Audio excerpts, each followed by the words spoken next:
Cadena de Datos, episodio número 16. El invitado de hoy es Martín Zarzale. Martín es socio fundador de Hackers Buenos Aires desde 2011 y desde ahí forma parte de la comunidad que podríamos denominar de activistas cívicos. Es desarrollador web, actualmente CTO, jefe de tecnología, digamos, de la empresa Properati, donde además de trabajar, publica datos del sector inmobiliario, cosa que es muy interesante. Hola Martín, buenas tardes. ¿Le agregarías algo a esta presentación o le cambiarías algo? No, solamente diría que, y porque me parece que es importante para esta historia, que además de ser el CTO de Properati, soy uno de los fundadores. Buenísimo, perfecto. Después volvemos a esto, ¿por qué va a ser importante? Vamos a hablar de Properati porque me interesa particularmente, pero antes de eso, no me quiero adelantar, te quiero hacer la pregunta con la que inicio en general con los invitados y es, vos estás conectado al activismo o sos una especie de hacker cívico, no sabré cómo definirte, pero desde hace mucho tiempo. Además de trabajar en el sector privado, tenés como una curiosidad. ¿Querés saber en qué momento eso apareció? ¿Cuál fue tu primer proyecto en el que te interesaste en datos públicos o en gobierno abierto, en lo que fuera? ¿Por dónde empezaste? Mira, empezó antes de que yo supiera que existía el gobierno abierto, que existían los datos abiertos. Yo en el año más o menos 2003 trabajé para el gobierno de la ciudad en un proyecto muy interesante que era el gobierno de la ciudad gastaba una fortuna en licencias. Esto era, bueno, nada, Argentina 2003, todos recordamos cómo venía la mano.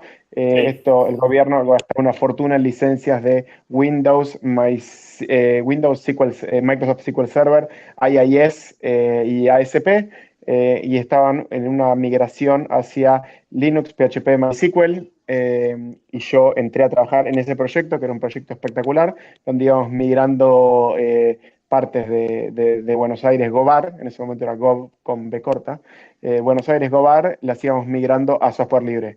Era un proyecto espectacular y adentro de ese proyecto yo me fui encontrando con distintas bases de datos que tenía el gobierno que a mí me volvían loco.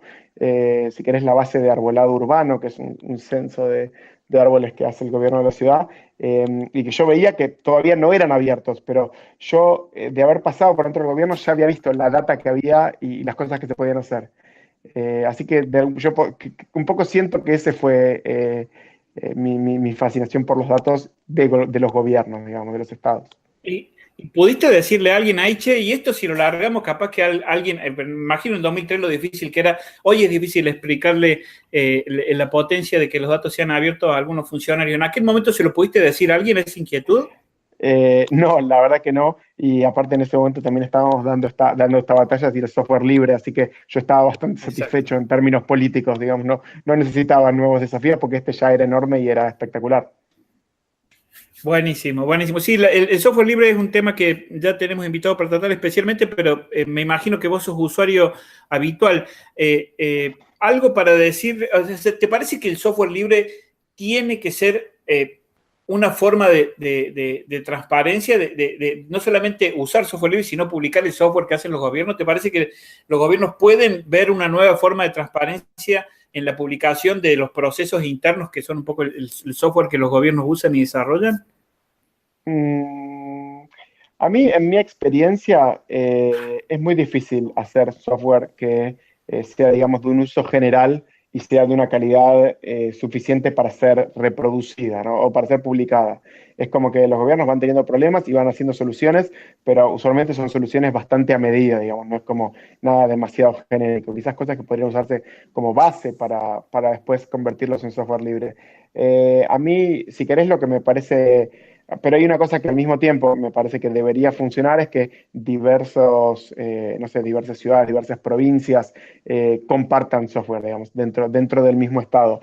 La verdad es que no tengo del todo claro si es útil para todo el mundo, porque muchas veces el software que usan los estados, los gobiernos, es bastante específico, pero sí me parece que hay mucho desarrollo y hay mucha plata puesta en desarrollo adentro de los gobiernos. Entonces me parece que es clave que los gobiernos usen software libre y puedan devolver quizás modificaciones o plugins o parches o mejoras que hagan a software libre.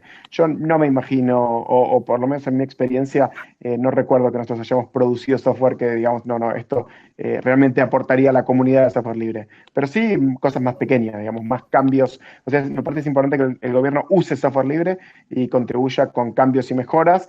No me imagino desarrollando software from scratch, digamos, desde cero y liberándolo, pero quizás Eso, solo eso, porque no eso- se me eso es ocurre. un defecto de los gobiernos que cuando comenzamos un desarrollo no pensamos en un producto replicable, sino que vamos apurados a resolver nuestro problema específico. O sea, nos falta ver, estoy pensando en Rafam. El software, Sí. hicieron un software de administración financiera en la provincia de Buenos Aires y casi en la totalidad de los 135 municipios lo usan. Entonces, alguien sí pudo hacer esto que voy a decir que no es normal. Coincido con que no es normal, pero no es normal por una falla de los gobiernos.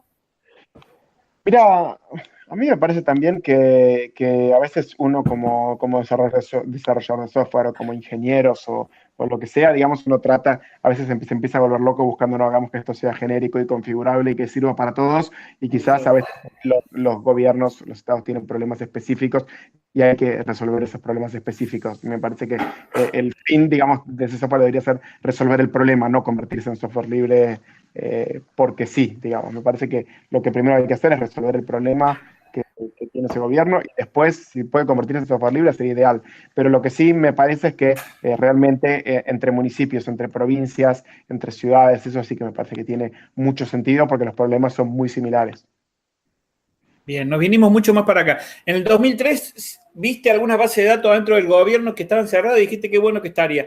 Te llevo al 2011, donde esa inquietud ya encontraste muchas más vías para compartirlo. Ahí se fundó, vos estuviste en la mesa de fundación de Hacker Buenos Aires. ¿Es Sí, así? sí, sí. ¿Cómo fue? ¿Cómo empezó esa comunidad? Mira, empezó de una manera bastante graciosa. Yo leía el suplemento de Cultura Digital en página 12, eh, donde escribía o el editor era Mariano Blechman. A mí en un momento, a mí bueno, yo estoy pegado a los computadores desde muy chiquito y a mí me parecía sorprendentemente bueno lo que escribía Mariano en un periódico de alcance nacional. Entonces me llamaba un poco la atención, como que esto está demasiado bueno para ser, o está demasiado, los problemas que trataba Mariano, de las que escribía, a mí me interesaba mucho y decía, bueno, qué impresionante que esto pueda aparecer en un medio nacional. Entonces le mandé un tweet diciéndole, che, tomamos un café, medio sin agenda, la verdad. Y entonces, de casualidad, mi oficina en ese momento era bastante cerca de la casa de Mariano. Vino Mariano, le serví un café, se lo tiró encima, le serví otro café, le serví otro café y nos pusimos a charlar y charlamos un poco medio de nada realmente. Y al final de todo, Mariano me dijo, ¿vos sabés algo de Hackers? Porque a mí me gustaría hacer. Y yo la verdad es que ni siquiera había escuchado el cruce, o sea, había escuchado alguna vez de cruce de periodistas y programadores, pero ni siquiera sabía que estaba más bien articulado en una organización, un no sé qué, y un poco realmente hay un tweet fundacional y después la verdad es que Mariano siempre fue como la gran locomotora de Hackers, ¿no? Como con una comunidad que fue creciendo mucho, pero Mariano siempre tirando desde adelante, desde muy adelante. ¿Y a quién tenían para mirar en ese momento? Existía un capítulo hacker, supongo, internacional en alguna ciudad grande de Estados Unidos, pero había otras cosas más en Argentina, en Chile, en algún lado que vos en aquel momento hayas mirado, aunque sea una vez después de conocerlo a Blechman, para decir, bueno, mira, acá tenemos para copiar estas cosas, no estamos tan locos, no estamos inventando algo, esto ya existe y podemos copiar. La verdad es que yo regional no recuerdo nada. Lo que sí estaba, bueno, la Knight Foundation y Mozilla Foundation empujando y poniendo plata y haciendo cosas, pero nada era regional, digamos. De hecho, Mariano, la Media Party, si querés, que es como el gran evento de Hackers, aparece porque Mariano va a un evento de Mozilla, creo que en Londres, y vuelve y dice, bueno, tenemos que hacer un evento internacional en Buenos Aires. La verdad es que Mariano básicamente siempre estuvo muy loco y bueno, pero como le fue bien, uno tiene que decir que es visionario, no que estuvo loco, pero Exacto. realmente regionalmente no había nada y Mariano lo tenía visto más del norte, ¿no? Y a Mariano lo veo más con un perfil periodístico y a vos más con un perfil más duro, más tecnológico. Cuando ustedes dos y los otros chicos se juntaron, ¿qué proyecto, qué fue lo primero o qué fue la cosa más linda que hicieron en esos comienzos como proyecto tecnológico? ¿Vos estuviste en Mapa 76 o en alguna de esas otras cosas? Sí, yo estuve un tiempo en Mapa 76, donde queríamos hacer unas cosas que estaban buenas. Nos faltó bastante, creo que la idea estaba buenísima, nos faltaba bastante, un poco me parece como de... Bueno, perdón, cuento de qué se trataba Mapa 76, que Contá porque hay por si, gente que no lo por si alguien... conoce y me parece que eso tiene mucho valor porque es un hermoso proyecto. La verdad es que un proyecto que estaba buenísimo. Nosotros, Mariano, lo que había identificado es que en los juicios de lesa humanidad se estaba produciendo montones de documentación, había un montón de juicios en marcha en simultáneo en el país, se producían cientos de páginas por día y realmente había información que tenía sentido ser cruzada en esos documentos, ¿no? Como que, no sé, en un juicio en el Chaco pasaba algo, alguien había visto a alguien, no sé, aparecía como en un testimonio una mención de algo que podía servir para un juicio que estuviese ocurriendo en otra provincia o un juicio que todavía no, una O sea, investigación, algo que todavía ustedes en textos aburridos legales encontraron nombres de personas, no. lugares Exacto. y cosas. Para los que no sean de Argentina, los juicios a los que te referís son los juicios después de nuestra dictadura militar a los dictadores, a los militares, a todos los que forman parte, que fueron cientos y miles de juicios, no sé cuántos fueron. Y encontraron datos interesantes. ¿Algún dato que sacaron de ahí les sirvió a algún abogado, a alguien? Un poco la verdad es que, como te decía, digamos, empezamos a desarrollar bastante de esto. Teníamos unas ideas que estaban buenas, después había toda una parte que nos faltaba, que era más bien todo lo que era el procesamiento del lenguaje natural, que lo empezamos con un approach un poco naif, y bueno, la verdad es que es un proyecto que después continuó Mariano con otra gente, yo no sé bien cómo es el estatus ahora, la verdad es que era un proyecto que estaba buenísimo, yo, digamos, mirando para atrás, me doy cuenta que nos faltaba, estábamos encarando incorrectamente desde el punto de vista tecnológico. Después hubo una versión más nueva donde estaba involucrado Fernando Barbachán, Damián Silvani, otra gente que entendía más del tema y fueron avanzando y era interesante. La verdad es que creo que lamentablemente no hubo ningún gran éxito, digamos, en los juicios, pero el proyecto era muy interesante y a mí personalmente me sirvió para, bueno, viste, a veces uno como programador se encuentra, bueno, no sé, desarrollando software para otros, como a veces inclusive como que se pierde el sentido, no sé ni siquiera qué estoy haciendo. Alguien me dio estas especificaciones, lo estoy implementando. Esto era realmente una cosa donde era, por un lado, interesante tecnológicamente, por otro lado, interesante políticamente, donde uno sentía que se podía agregar valor, que se podía mejorar el mundo, básicamente. Entonces, para mí esto también me abrió las puertas a, nada, distintas organizaciones y otra gente que se veía muy beneficiada, ¿no? con nuestros skills como programadores, ¿no? Lo que nosotros podíamos hacer rapidísimo y para ellos eran semanas y semanas de trabajo. Y después de ese mapa 76, antes de traerte a las cosas que está haciendo Property, ¿algún otro proyecto de hackers, no sé, además de la media party, algo, si querés, con uso de datos públicos o vinculado a los gobiernos? ¿Hay algún proyecto que a vos te haya gustado más que los demás que quieras destacar, que puedas contarnos? Em, Estoy pensando. La verdad es que para mí era muy interesante toda lo que empezó a pasar alrededor de Hacker. Nosotros organizamos un primer evento donde realmente no teníamos ni idea si iba a ir alguien primero y después quién iba a ir. Y no entendíamos si iban a ir todos periodistas, que definitivamente es una profesión que está en un momento muy de cambio, ¿no? Y los medios en un momento medio de crisis. Entonces no entendíamos si se iba a llenar de periodistas que querían ver tipo, si había algo interesante para hacer ahí. Si no sabíamos, los programadores al mismo tiempo nos los imaginábamos como gente muy ocupada en sus trabajos maravillosamente bien pagados y todo eso, y satisfechos, digamos, en sus oficinas. La verdad es que el primer evento que hicimos, que lo hicimos en Área 3, fue un evento espectacular, donde realmente estaba perfectamente balanceado programadores y periodistas, donde hicimos algunas presentaciones. Yo hice una presentación que se llamaba ¿Qué podemos hacer los programadores? Digamos, contando un poco qué hacen los programadores, básicamente como una idea de explicar por qué a un periodista le podría servir lo que puede hacer un programador. Entonces, estas cosas funcionaron bien y había y el networking que se fue armando, estaba todo el tema de La Nación, ellos ya venían siguiendo algunas cosas, venían mirando algunas cosas, creo que en ese momento la Nación Data todavía no existía, pero ya existía la inquietud adentro del diario, ¿no? Momi Peralta Ramos siempre fue empujando, digamos, ahí adentro de esa enorme corporación, fue empujando diversas cosas. Entonces, la verdad es que para mí la comunidad de Hackers Buenos Aires era una cosa realmente poderosa, donde realmente yo siento como que se abrió mi red de contactos de una manera escandalosa, ¿no? Como, bueno, yo conocía a una parte del mundo y de repente pasé a conocer muchísima otra, ¿no? Como gente apasionada también de sus trabajos y unos trabajos muy distintos a los míos, y no solo periodistas, sino también diseñadores, diseñadores de interfaces, diseñadores gráficos. Realmente se fue abriendo mucho el mundo. Para mí, esa comunidad y la buena onda que rodea esa comunidad es muy impresionante. Sí, ahí destaco un poco de todo eso, lo que vos destacás recién. A veces los proyectos no se terminan, a veces, como decís vos, no terminan en un éxito gigantesco de que cambiaste el mundo, pero en el proceso, mientras tanto, se genera una comunidad que tiene seguramente fortaleza para buscar otros proyectos. Mientras todo esto pasaba, vos estabas trabajando en el mundo inmobiliario hasta que fundás en algún momento Properati, y la propuesta de Properati es muy linda estéticamente, pero yo la destaco por la cantidad de datos que tiene y lo lindo que es para los que nos gustan los datos entrar. Yo no busco propiedad, pero entré antes de entrevistarte para ver cómo estaba y es hermoso. Empecé a ver cuánto valían las propiedades de mi ciudad comparado con cuánto valen las provincias, las ciudades vecinas.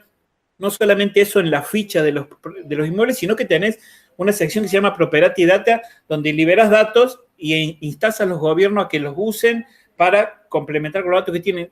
Contame cómo se puede ser bueno liberando datos en una empresa privada, porque parece que ninguna empresa privada más ve esto. ¿Cómo lo ves vos? Bueno, nosotros cuando, hago una breve mención a Properati antes, nosotros cuando empezamos Properati con mi socio que se llama Gabriel Gruber, nosotros empezamos Properati hace más o menos unos 7 años, y la verdad es que, bueno, nosotros dos, yo soy programador, él es economista, somos los dos bastante nerds. El tema de datos nada, siempre forma parte medio de nuestras vidas y de nuestros análisis, y cuando empezamos a armar un sitio de propiedades era muy claro que iba a tener mucha data alrededor y metida en el medio, y nada, realmente lo que atrae de Properati es la cantidad de data que hay. Y yo al principio quise hacer esta mención de que además de ser el CTO de Properati soy el fundador, porque nada, básicamente siendo el fundador tuve, creo que mis opiniones, y realmente Properati está muy influido, si querés, por todo el mundo de datos abiertos y por Hackers, y realmente siendo el fundador, digamos, mi opinión tenía suficiente peso para hacer algo que nadie más en el mundo hace, que es regalar datos del mercado inmobiliario. Básicamente, los datos del mercado inmobiliario son Sí, literalmente una mina de oro, digamos. sí. Si uno está trabajando, uno compra, vende propiedades, compra para construir, digamos, ahí, y tiene el poder de analizar eso, es realmente una mina de oro, digamos. ¿Te lo Uno puede tener... cuestionaron a eso internamente? En algún momento socios, inversionistas, no sé, gente anexa te dijeron, basta, Martín, por favor, deja de hacer ¿Qué esto. están haciendo? ¿Por qué eso? ¿Por qué están haciendo eso? No, es muy interesante, y esto para mí es como es un aprendizaje que uno tiene que aprovechar los momentos en los que la vida le da poder, o que uno tiene poder en las organizaciones en las que pertenece, para intentar hacer el bien, ¿no? Y hacer cosas distintas, y empujar cosas que uno desearía que sus jefes hubieran hecho en otro momento, digamos. Así que yo cuando trabajaba en el gobierno de la ciudad, a mí me volvía loco ese dataset de arbolado urbano, que muchos años después se liberó. Pero, Y te sacaste las ganas y lo usaste para Properati. Si querés contar exacto. rápidamente cómo fue, porque lo liberaron y lo usaste para bien dicho, para beneficio propio. El dataset de arbolado urbano, cuando lo liberaron, para mí era, bueno, realmente para mí era muy impresionante eso, porque como yo sabía que existía ese dataset, yo se lo había contado a mis amigos, habíamos jugado haciendo una interfaz pública de ese dataset, ponías la dirección de tu casa, te decíamos qué árbol estaba, era muy divertido. Yo lo conocía ese dataset, y sí, es uno de una cosa también, otra cosa rara que hicimos en Properati, que es que Hay unos árboles que son muy, muy comunes en Argentina, que se llaman plátanos, que no tienen nada que ver con las bananas, sino que son unos árboles muy hermosos que dan una sombra espectacular y tienen la característica de que el fruto, estimo que es, no sé si es la flor o el fruto, bueno, es una pelota que cae en primavera, cae a la calle y cuando cae a la calle se explota en realmente miles de pequeñas pelusas con un aguijón que flotan en la ciudad y Buenos Aires, por lo menos para la primavera, se convierte en realmente una zona de sufrimiento para los alérgicos, porque nada, realmente está la ciudad cubierta de estas pelusas con aguijones que se clavan en los ojos, dan conjuntivitis. Si uno anda en bicicleta, en propiedad tiene mucha bici, y si uno anda en bicicleta se te clavan en los ojos, te entra en la garganta. Bueno, bastante sufrimiento. Entonces en Properati hicimos, usando el dataset de arbolado urbano, que básicamente tiene relevados todos los árboles de la ciudad de Buenos Aires, la especie, la posición geográfica de ese árbol y algunos datos más. Nosotros lo que hicimos fue plotear en un mapa dónde estaban los plátanos, y entonces así desarrollamos el platanómetro, donde vos pones la dirección de la casa que te querés comprar y nosotros te decimos Y qué te tan grave dice, es la infestación de plátanos en ese lugar. Esto fue, nada, realmente algo bastante bueno, bizarro. ahí estás poniendo en el centro al cliente final. O sea, yo tengo una casa para vender, la pongo en Property y estoy lleno de plátanos. Yo te voy a decir, Martín, yo soy el que te pago, no me escraches con este dato malo. O sea, vos pones en el centro del interés al tipo que va a comprar, al posible interesado, que él quiere saber. Y en segundo lugar, a la persona que digamos que paga para que vos publiques. Ahí hay una decisión interesante y difícil, supongo. Y te cuento una mucho más interesante, o mucho más fuerte, si querés. En México, no sé si se acuerdan, el año pasado hubo un terremoto fuertísimo. Nosotros en Sí. ese momento teníamos Properati México. Bueno, nada, fue muy impresionante todo lo que pasó y realmente, como que, bueno, nada, movilizó a un país, ¿no? Y entonces nosotros encontramos que un organismo estatal mexicano hacía un mapa de riesgo sísmico, donde estaba la Ciudad de México. La Ciudad de México, por cómo está sentada sobre un suelo, creo que muy, muy esponjoso. Entonces Sí. esta institución, analizando el tipo de suelo, había hecho este mapa de riesgo sísmico, donde estaba dividido en 5 categorías, donde qué tan grave afectaba un sismo a esa zona de la ciudad. Entonces nosotros dijimos, perfecto, datos, agreguemos este dato a, Claro, eh, gran a los problema mapas de para la... propiedad. Entonces, cuando agarrabas y mirabas una propiedad de propiedad en México, en la Ciudad de México, nosotros te mostrábamos, podías agregar la capa de riesgo sísmico y te mostrábamos en qué tan grave era donde estaba construida. Esto realmente nos trajo problemas con nuestros clientes que decían, no, no, Sí. no, pero no muestren esto. Y entonces nosotros decíamos, bueno, pero es un dato interesante. Bueno, nada, estos tironeos, sí. ¿Quedó publicado al final o no? ¿Quién ganó? Duró un tiempo y después lo sacamos. También Ah, bueno. hay no, realmente lo que nos empezó a pasar es que, viste, uno encuentra un dataset y se mete ahí adentro, pero de repente, y agregas la capa, pero de repente alguien te empieza a cuestionar y te dice, no, no, pero, no es lo mismo. Una casa que está construida en esta zona de riesgo sísmico, de alto riesgo Claro, sísmico, no es lo mismo que sea un edificio. Entonces, por claro, ahí a una casa no le afecta tanto, a un edificio mucho más. Viste, es como que uno es también es un poquito riesgoso. Por ejemplo, hay exacto. otra pregunta, ¿por qué no? Todo el tiempo nos decían, ¿por qué no agregan mapas sobre la ciudad de Buenos Aires o sobre donde tengan datos? Digamos, Properati está armado de una manera donde nosotros cuando conseguimos datasets podemos agregarlos muy fácilmente al sitio. Entonces, si conseguimos un dataset de Córdoba, si conseguimos un dataset de Santa Fe, lo podemos agregar, aunque no lo tengamos para todo el país, ¿no? Entonces nos hablaba mucho, ¿por qué no agregan datasets de delitos o la ciudad de Buenos Aires que tiene varias partes que se inundan? ¿Por qué no agregan datasets de inundaciones o zonas inundables? Y nosotros tenemos esos datasets, pero realmente entendemos que tiene bastante riesgo, digamos, agregar esos datos y exponerlos si no hay un análisis un poco más serio, digamos, Exacto. de... Entonces, nosotros muchas veces, nada, estamos en un tironeo de conseguimos un dataset y decimos, esto lo agregamos y esto, ¿cuánto valor agrega? Y estamos perjudicando a alguien que quizás no deberíamos perjudicar. Entonces, hay bastante reflexión al respecto. A veces uno tiene que aguantar la tentación de decir, esto lo ponemos y agregamos y no sé qué. ¿Vos sos de mirar tableros para tomar decisiones en tu empresa? ¿Te asistís de los datos para tomar decisiones? Sí, sí, sí, nosotros todo el tiempo estamos, básicamente, primero de todo tenemos una política de jamás se borra nada y todos los datos están acumulados desde siempre, el storage es barato Guardan todo. guardamos todo ante la duda y cada tanto viene alguien con una pregunta y a veces es impresionante porque te puedo tirar respuestas de hace 5 años, podemos ver tendencias, podemos ver un montón de cosas desde casi que empezamos Properati, ¿no? Y Pero tengo algunos, sí, por ejemplo, te puedo contar dale.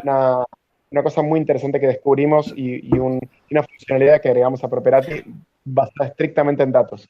Un día nosotros estábamos trabajando en un mapa que llamamos una palabra por barrio, donde agarramos y buscamos cuál es la palabra que más se repite, la palabra característica que más se repite en los anuncios de cada barrio. Por ejemplo, no sé, un departamento en venta, no sé, en el barrio de Recoleta, en Buenos Aires, dice hermoso departamento, luminoso, con, no sé, con patio y terraza, no sé, ponele. Entonces, nosotros lo que agarramos es, vamos contando palabras y nos fijamos cuál es la palabra característica de cada barrio que más se repite. Y eso es muy interesante porque lo que va contando es como una historia de la ciudad, ¿no? Y uno puede ir Sí. viendo, por ejemplo, que la palabra que más se repite en Recoleta es la palabra luminoso, y no es casualidad que Recoleta es un barrio que termina siendo muy oscuro. Entonces, Sí, lo que trata ya de te lo hacer destacas. bueno, así Y va tenés un haciendo la caso ciudad. genial ahí, Sí, contalo.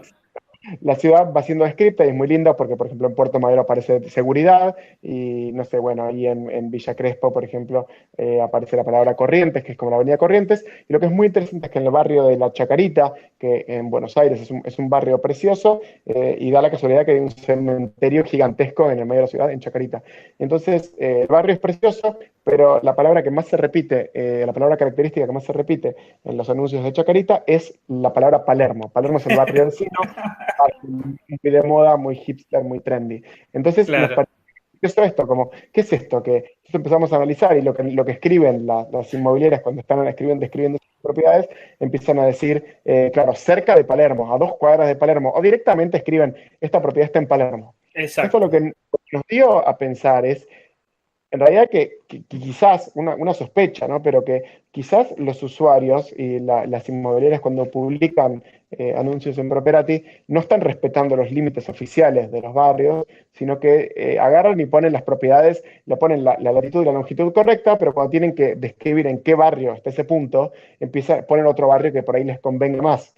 Entonces, esto nos llevó a armar otro mapa que es interesante, que se llama Barrios que quieren ser otros, donde nosotros lo que fuimos armando es un mapa interactivo donde uno se para encima de Palermo y nosotros te mostramos propiedades que dicen estar en Palermo, pero geográficamente están en otros barrios, ¿no? Y esto muestra cómo hay barrios invasores y barrios invadidos y es muy divertido. Y la primera sensación de todo esto es, esto lo hacen los vendedores, porque lo que quieren hacer es mostrar, decirnos que la propiedad está en otro barrio, en un barrio más caro, y entonces para vendernos la propiedad más cara. Y uno como agarra y uno como programador dice, no, no, no, esto lo vamos a corregir, porque nosotros tenemos la cartografía oficial de la ciudad, entonces yo esta propiedad que dice estar en este barrio, pero está en otro, yo la voy a poner en el barrio correcto, ¿no? Y se pone un poco duro. Pero cuando uno empieza a mirar y empiezas a analizar, lo que te das cuenta es que en realidad, por supuesto que a veces está el pícaro, ¿no? Que intenta publicar la propiedad en un barrio más caro del que corresponde, pero realmente también lo que se ve es que la imagen mental, o sea, el mapa mental que tienen los ciudadanos o los habitantes de una ciudad no corresponde exactamente con el mapa oficial, ¿no? Y con Claro, los límites. la gente no sabe en qué barrio vive. A veces no sabe y a veces considera, bueno, esto debe ser Palermo, que en realidad no es Palermo, pero no importa, la gente considera que. Entonces nosotros, en vez de combatir esto, lo que hicimos fue agregamos en Properati una funcionalidad que es distinta, y es así. Cuando nosotros hacemos que esta propiedad aparezca en las dos búsquedas.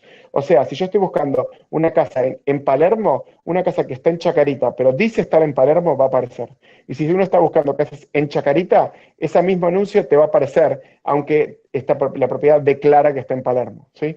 Entonces, lo que es interesante es que esto lo que nos permite es, por supuesto, cada tanto se cuela uno y alguien que se está haciendo el pillo y dice, bueno, esta la vamos a hacer porque está en Palermo, aparece, ¿no? Pero realmente cuando alguien está haciendo una búsqueda más sofisticada y dice, no, no, no, yo no quiero vivir en Palermo, yo quiero es buscar una casa en Chacarita porque tiene un precio más barato y el barrio me encanta, entonces terminamos satisfaciendo a los dos usuarios.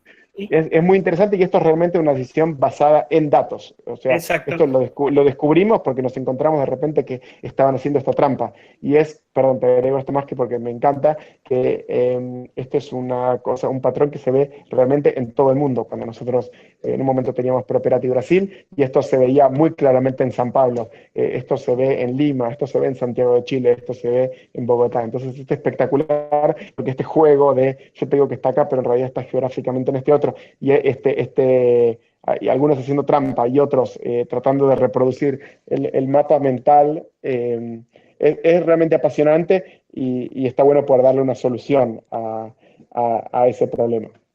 Exacto. Bueno, por lo que veo, te nutrís muchísimo de los datos y mi pregunta es, ¿qué pasa cuando tu sentido común, tu intuición te dice una cosa y los datos insisten en decirte otra? ¿Le crees a los datos o seguís tu intuición? Es una buena pregunta. La verdad es que creo, estoy pensando, lo que muchas veces nos pasa es que a veces uno entra con una idea de, no sé, sospecho que este barrio va a ser mucho más caro que otro, y cuando realmente ves los números te das cuenta que ese barrio no era más caro, y al principio es una desilusión, ¿no? Porque si estabas trabajando en esa hipótesis para sacar una nota para el blog o una nota para algún medio, es una desilusión porque uno dice, bueno, no, me arruinó la nota, tipo, los datos no me dan la razón. Pero lo que muchas veces descubrimos es que se desprenden otras notas de eso. Y a veces lo que parecía ser aburrido empieza a ser divertido o interesante por algún otro motivo. Pero la verdad es que somos somos bastante respetuosos de los datos, porque como realmente, como te digo, digamos, nosotros empezamos Properati con recursos muy limitados, y la verdad es que lo que teníamos, nosotros empezamos a construir nuestra imagen alrededor de mundo inmobiliario basado en datos, y la verdad es que teníamos que ser creíbles. Entonces, si nos agarra, si alguien nos desenmascaraba una mentira o datos demasiado forzados, era un poco feo. Entonces, por ejemplo, Exacto. tenemos un post que hacemos que es una idea de Nicolás Grossman, que es un periodista que trabaja en Property desde hace muchos años. Si querés, es realmente el motor detrás de Property Data.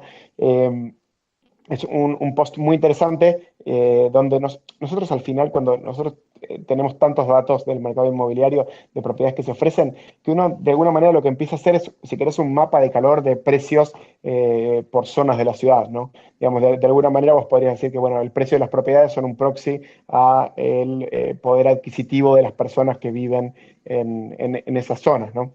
Entonces, lo que nosotros empezamos a hacer es que empezamos a cruzar precio por metro cuadrado contra un montón de otras variables, ¿no? Y una que está aquí Mentónico, que es espectacular, es donde nosotros agarramos y cruzamos precio por metro cuadrado contra los resultados de las elecciones en las Sí. ciudades donde nosotros operamos. Esto lo hacemos con... Y coincide cuando miras eso con lo que vos te imaginabas, o sea, la gente rica votando A y la gente de menos recursos votando B. Es espectacular porque realmente da, digamos, esto lo hicimos siempre con Andy Tau, que bueno, nada, es el otro loco, espero que en algún momento le toque a él su Sí, sí, episodio. sí. Esto es muy interesante porque uno tiene estas sospechas, pero bueno, realmente cuando lo ves con los datos posta es espectacular. Y una cosa que nos pasó es que hay un grupo en Facebook muy interesante que se llama Data Science Argentina, donde nosotros posteamos los mapas de cómo daban estos mapas. Lo hicimos para unas elecciones en la ciudad de Buenos Aires, donde daba clarísimo cómo la parte más rica de la ciudad votaba en ese momento al PRO, y la parte más pobre de la ciudad, si querés, votaba al Frente para la Victoria. Eh, y cuando posteamos nosotros este mismo artículo, bueno, por un lado funcionó espectacular para los medios y Clarín lo tuvo un montón de tiempo ahí en un lugar destacado en la home, funcionó muy bien en las redes sociales, y cuando nosotros posteamos este artículo en Data Science Argentina, este grupo de Facebook que está buenísimo, empezaron a pedirnos data. Bueno, a ver, tipo, a ver, muestren los datos atrás de esto.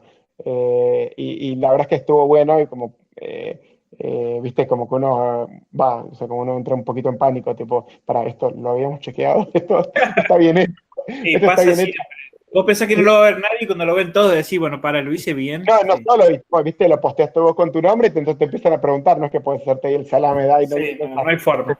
te empiezan a preguntar a ver cómo son los datos, no sé Bueno, qué. Nada, y estuvo buenísimo porque pudimos mostrar cómo realmente todos los datos que teníamos, nada, eran muy razonables y había Martín, en el sector privado me da la sensación que en algunos casos se usan cada vez más datos. ¿Vos pensás que en el sector público se usan los datos al nivel, por ejemplo, que vos usás en Properati? ¿Hay esa conciencia dentro de los gobiernos? Eh, bueno, la verdad es que los gobiernos por muchos años fueron los que producían esta cantidad enorme de datos, ¿no? Sí, pero Y lo producen, hay, pero lo usaban, lo consumían, los funcionarios piden, vos cuando trabajaste dentro, te piden todo el tiempo tableros, o sea, usan los datos como un insumo para tomar decisiones, mucho, poco, nada. la verdad es que también mi época fue más el 2003. Yo me imagino que sí, querría creer que sí. Eh, yo realmente creería que sí, y hace, digamos, en diversos momentos que nosotros tuvimos contacto con diversas áreas del gobierno, realmente vemos que siempre están pidiendo los datos y tienen bastante claro lo que nos piden lo que nos piden que les procesemos, lo que nos piden que les demos. Entonces, yo tengo la idea de que los usan. No tengo claro. Que la verdad es que lamentablemente no puedo, no sé qué pasa allá adentro, ¿no? Pero me gustaría creer que los usan. Bien, ¿a vos te parece que a un funcionario, yo estoy empezando a sospechar y no tengo ningún dato, pero vos me contás que hiciste algo muy interesante para mezclar precio por metro cuadrado y resultado electoral? Ese es un dato que a un funcionario le interesa en tanto que pertenece a un partido que quiere ganar las elecciones. ¿Ese dato te parece a vos que le llama mucho más la atención a los funcionarios, el dato en el mundo electoral, que cuando tiras un dato que le puede servir para tomar una decisión de política pública? O sea, los funcionarios le importan en igual medida los datos electorales que los datos para el beneficio de la ciudadanía. Bueno, yo creo, la verdad, que toco de oído, todo esto y doy mi opinión sin pensar demasiado. Dale. Yo creo que las campañas electorales están bastante sofisticadas últimamente y me parece que realmente me parece que un poco escapan, ¿no? Como que si quieres los funcionarios o los políticos tienen más ese tacto político, pero me parece que la parte más sofisticada de datos viene por otro lado y no creo que sean los funcionarios o los políticos, si querés, los que están analizando esos datos. Me parece que sí, quizás se lo puede ver como interesante. Cuando uno ve los datos que tenemos nosotros como Properati, se imagina los datos que están adentro del Estado y sabemos que, bueno, nada, están bastante borroneados los límites, ¿no? Entre el Estado y los partidos y el uso, por lo menos en la ciudad de Buenos Aires, el uso y abuso de SMS y emails en las campañas electorales es bastante grueso lo que termina pasando. Entonces, yo creo que con los datos que tienen los estados, es más que suficiente para hacer unas campañas más targeteadas y mucho más específicas. Creo que no hace falta ir a buscar los datos de los privados. Pero bueno, ojo, hay privados interesantes también, ¿eh? Las Bueno, telefónicas, los bancos. última Pero bueno, pregunta. sí. Sí, sí, última pregunta, Martín. Supongamos que no te haga ninguna diferencia económica, te llama Macri o Larreta, presidente o el gobernador de tu ciudad y te dice, Martín, quiero que seas mi director de datos abiertos, quiero que apliques toda tu experiencia aquí y ganas exactamente lo mismo, no importa cuánto sea, lo que ganas en el sector privado. Eh, ¿Te pasarías? Mira, yo cuando trabajé en el gobierno de la ciudad, eh, a mí me encantaba mi trabajo en el gobierno de la ciudad, porque, como te digo, digamos, estaba alineado políticamente en términos de software, digamos, estábamos haciendo una migración a software libre y para mí eso era espectacular, digamos, que el Estado argentino dejara, bueno, el gobierno de la ciudad dejara de pagar licencias a Microsoft, para mí era algo bastante reconfortante. Y al mismo tiempo, cuando uno, bueno, era todavía en la época que todavía no había tanto SSL y uno podía ver, digamos, los keywords que buscaba la gente en Google y cómo llegaban al sitio, y yo veía perfectamente cómo si este tipo tenía un problema, lo googleó, cayó en ese momento existe una cosa llamada la guía de trámites y entendió cómo resolver su problema. Para mí eso era muy satisfactorio y yo realmente me gustaría volver a trabajar en el Estado en algún momento. Pero por supuesto siempre dentro de un proyecto político del que yo me sienta afín, ¿no? Me parece que eh, los datos por los datos, bueno, Bien, necesito, me gustaría ser, te voy a decir algo, me gustaría ser el CTO de un gobierno que me guste, bien. pero bueno. Sí, primero habría que inventarlo al cargo, porque no sé si está claro quién es el CTO de un gobierno, pero Yo creo que no, pero entiendo, por ejemplo, que creo que en el gobierno de Obama, por lo menos, había un CTO y realmente hay cosas para hacer, digamos, de arriba para abajo, ¿no? Para mí, nada, mi paso por el Estado, yo le tengo muchísimo cariño, me parece que se pueden cambiar cosas enormes desde el Estado, entonces en algún momento me encantaría volver, no todavía. bien. Martín, nos pasamos de tiempo, pero creo que totalmente valió la pena. Me encantaron los casos que contaste y creo que van a ser súper interesantes para los que quieran empezar a usar datos. ¿Puedo La decir una última, cosa más? ¿Puedo decir una cosa sí, más? por supuesto. Que para mí gran parte de lo que nosotros hicimos en Properati y el éxito, si querés, de lo que nosotros hicimos en Properati es que realmente tenemos un equipo que es muy multidisciplinario y que realmente hay una mezcla de personas pensando y aportando que eso le agrega una complejidad que no es fácil de ver y a veces yo miro alrededor mío y me parece que tengo como una especie de Dream Team eh, que nada, que no es muy común, pero tenemos periodistas, tenemos economistas, tenemos un geógrafo, tenemos un físico, entonces realmente hay tanta gente distinta y tenemos a mí que no terminé el CBC, digo, hay gente tan distinta pensando sobre las cosas que hacemos que me parece que hay mucha riqueza y me parece que eso es algo que hay que tratar de armar. Bueno, se lo sugerimos a los gobiernos entonces que no piensen en comprar servidores y conseguir dateros, sino que tengan una mirada bien integral de lo que pasa con la tecnología y los datos para llegar a conclusiones interesantes. Perfecto. Este podcast se llama Cadena de Datos porque voy encadenando invitados. Quería preguntarte a qué 2 o 3 personas sí o sí tengo que entrevistar para conocer más de datos abiertos, de gobiernos y demás. Bueno, la verdad es que venís bastante bien yo lo vengo siguiendo y veo que venís. Gracias. Para mí, Andy Tau es una persona que es Sí. clave.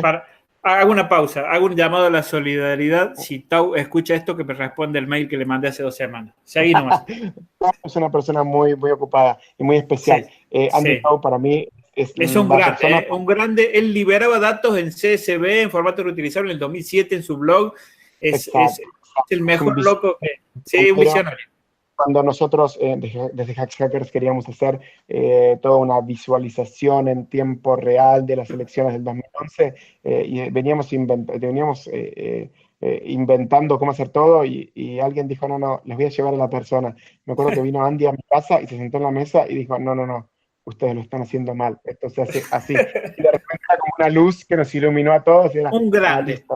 Bueno, Entonces me parece que Andy es espectacular y también me bien. parece un poco radial, pero me parece que el caballero Palamago es una Sí. persona que viene Tenemos un trabajando capítulo grabado con él que no se publicó todavía, pero y un grande.